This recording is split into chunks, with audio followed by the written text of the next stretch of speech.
रात के अंधेरे में राहुल, विनय, पूजा और सिम्मी गांव के किनारे पर खड़े हैं। उनकी आंखें दूर भयावह हवेली पर टिकी हुई हैं। विनय चुनौती देता है, राहुल, यदि तुम इतने बहादुर हो तो आज रात हवेली में जाओ और हमें दिखाओ। राहुल चुनौती को खारिज करते हुए उपहास करता है, यह सब अंधविश्वास है, मैं जाकर तुम्हें दिखाऊंगा कि वहां कुछ नहीं है। राहुल हवेली के लोहे के गेट के सामने खड़ा है, क्योंकि जंग लगी जंजीरें हवा में झूल रही हैं। टॉर्च जलती है और राहुल गेट खोलते ही अंधेरे को चीर देता है।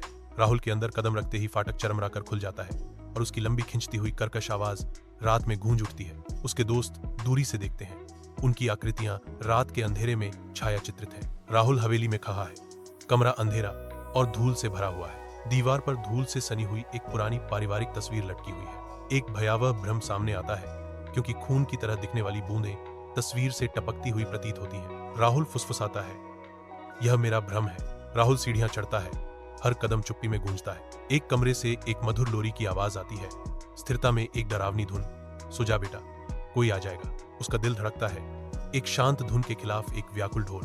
वह डर से कांपता है, फिर भी वह पीछे नहीं हटता। राहुल कमरे में कदम रखता है, तुरंत एक बर्फीली ठंडक से स्वागत होता है। मंद कोने में एक महिला स्थिर बैठी है, उसका सिर झुका हुआ है, बाल बिखरे हुए हैं। राहुल की आवाज चुप्पी को चीरती है, तुम कौन हो? उसकी आवाज एक डरावनी फुसफुसाहट कमरे में गूंजती है, मैं यहाँ रहती हूँ, तुम मेरे बच्चों को जगाने क्यों आए हो?